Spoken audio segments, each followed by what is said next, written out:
All right, let's take a look at some additional detailing you could build on here and also some extra credit. So we're going to learn how to just kind of add some additional detailing here. So we could add a edge detail to the countertop. So let's say this has a bull nose on it. We can add that in. So I'm going to start that in the 3D view. So to do that, I'm going to go back in. I'm already back in the my model in place component. I'm going to build that path into the same model here. So I'm going to go ahead and go to my create tab. I'm going to use a sweep for this. And for this, I'm going to go ahead and pick path because I want to make sure this is going to, well, as you can see in the little sketch there, it's going to associate it to the element that you're picking from. So it kind of helps you with your work plane. So I'm going to go ahead and sketch in just picking the top of the countertop all the way around. So that's setting the edge for my profile. All right, now this is where my profile is sketched in here. So I'm going to go ahead and say that I'm done with my path. Now I'm going to edit my profile and I'm going to go ahead and sketch that in. So I'm going to go to have it go to the front here. So I'm going to be right here on the edge.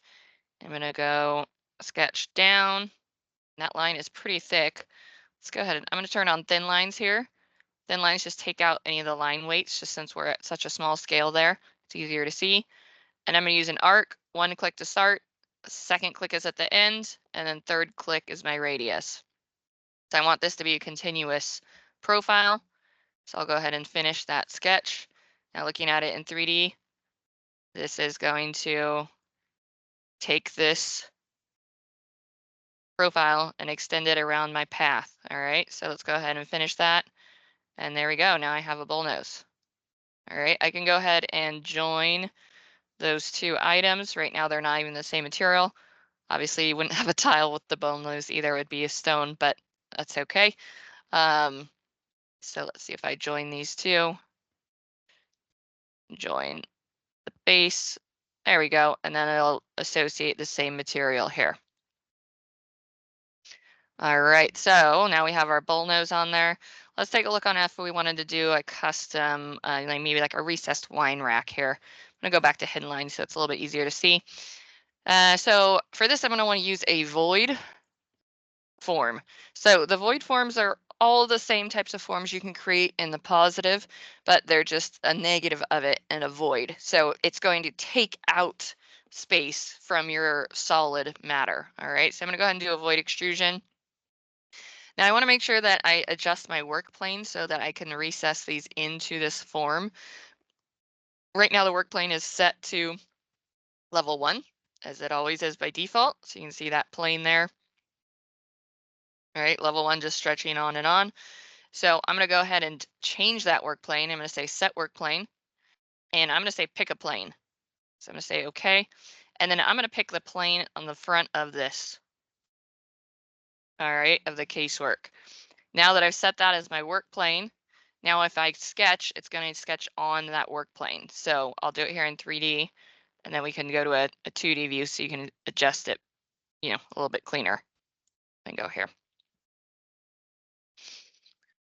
All right, so you can adjust, based on how far you wanted the location of it to be, so it's not just all over the place. Let's see, I'll go ahead and let's move it a foot in. And we'll go 6 inches up. How's that? And that's 5 by 5. Let's just go ahead and make them both. Make it a 6-inch square. All right, then I can select this profile. I just did a tab there to select the whole chain at once. And then I can copy that up.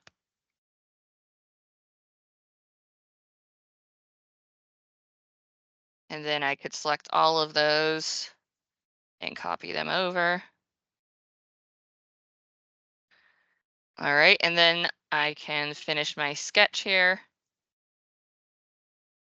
And that's because this dimensions were still set on the 3 and the 210. So these dimensions of the start and the end are relative towards that work plane.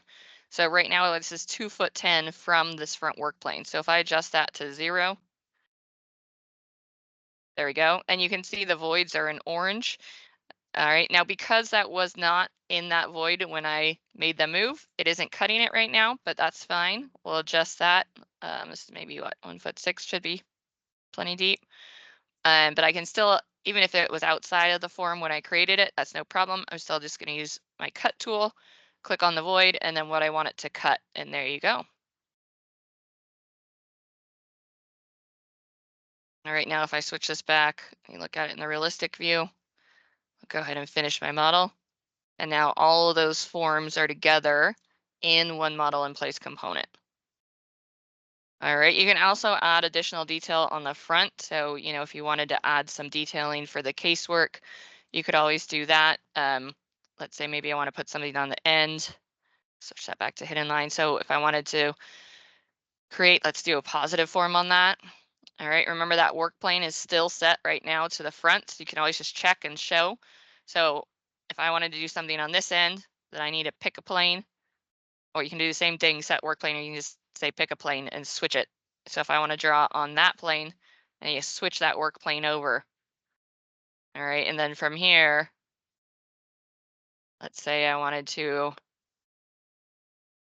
maybe add like a trim piece or something. So I'll go ahead and do an offset again. All right, gonna hit space bar to flip that in. Okay, click to place. And let's go ahead and do that again inside. There we go. I want to make sure I start this at 0 again, and maybe this is 2 inches. We can always change that after 2. I'll go ahead and finish that sketch. That's obviously pretty thick, maybe 0.5. And there you go. So then you could add some, additional detailing if you have some custom work that you would want to put on there. You can adjust that work plane and add that information along to any side of this item. And that's it. Oh, wait, one more thing. Um, if you create a section here, so I need to finish my model, and I can create a section and cut through here. It might be tricky to just adjust that view range, which is pretty large right now.